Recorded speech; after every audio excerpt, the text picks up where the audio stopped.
نوی سپی راغلی وو نوی ځوان پر 3 بجې په نیو ټاون تاڼه کې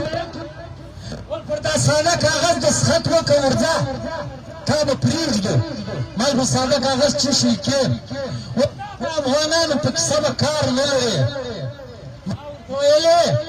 چې نوی ځوان یې اوس لګېدلی د ترقۍ دپاره نورې لارې ګوره دا افغانیت د پښتونوالي تر افغانیت د نجیب شهید څه ورکړي په افغانیت وکړي جنرال غازي کاڅکزي څه ورکړي د افغانیت انکار نه وکړي ما ویل چې هر څوک کمزوری دومره کمزوری نه یم چې د اتو نو میاشت د وجې د افغانیت انکار کوي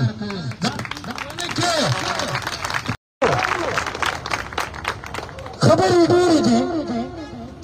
پر مخ باندې تنظیمي چارې دي د هغه مجلسونه به کوو خو یوه خبره چې زموږ ملګرو ته دا جیبونه ولې ورکېږي موږ په کراچي کې څه غوښتل موږ په کراچي کې 3 خبرې کوو او اوس هم کوو چې موږ په کراچي کې د پښتانه کار د سر د مال او د عزت تحفظ غواړو موږ خبرې کولې او د دې درو خبرو پر بنیاد باندې دا 6 کاله کېږي چې په ټول پاکستان کې خصوص په کراچي کې زموږ پر ملک باندې د دهشتګردۍ او د غدارۍ فعالیتونه موږ نه وایو یوه خبره درته کوم چې کله زه په کومه شپه پورته کړم نوی سپی راغلی وو نوی ځوان پر 3 بجې په نیو ټاون تاڼه کې پر دا ساده کاغذ دستخط وکړه ورځه تا به پرېږدو ما په ساده کاغذ څه شي کې افغانانو په کیسه به کار نه لرې ما ویلې چې نوی ځوان یې اوس لګېدلی د ترقۍ دپاره نورې لارې ګوره دا افغانیت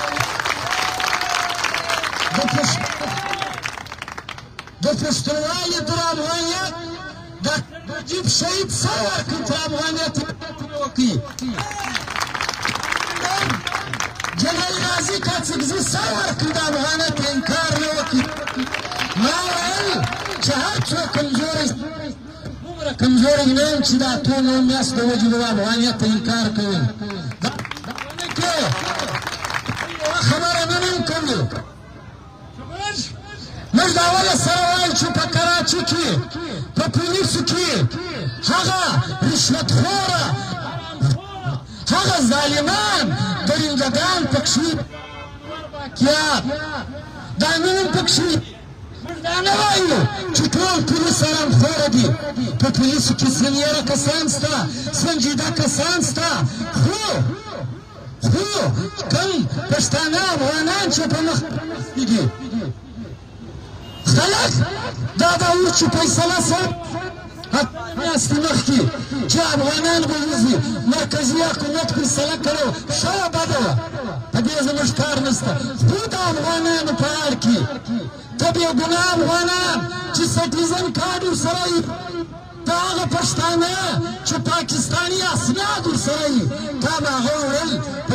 تاڼو کې به دې ټارچر کول 10-15,000 روپۍ به دې جنه اخیستلې بیا به دې پرېښول او چې چا به نه درکولې تا به هغه و جیلو ته لېږل د دې نور مخکې مخالفت کړی و نن یې کوو بل د سیټویډي والا په ګارډن کې هېډکواټر جوړ کړی دي زه په جیل کې وم په ایمان دا یوه خبره درته کوم زه په جیل کې چې کوم پښتانه ناست وي نیم پښتانه بې قصوره دي ټول یې سیټویډي والا به پورته کړي 10 لکه روپۍ راکړه 20 لکه روپۍ راکړه چې نه یې ورکوي دا ټوټوپي دي او دا پلانی دي او دا پلانی دي پرون هم د دې خلاف ولاړ وو نن هم ولاړ وو د جیلو مدمه بیا وه چې اوس مې د دې ځایه درته بیه قسم د خدای که د دې خبرې نه شاته دا خبره به وي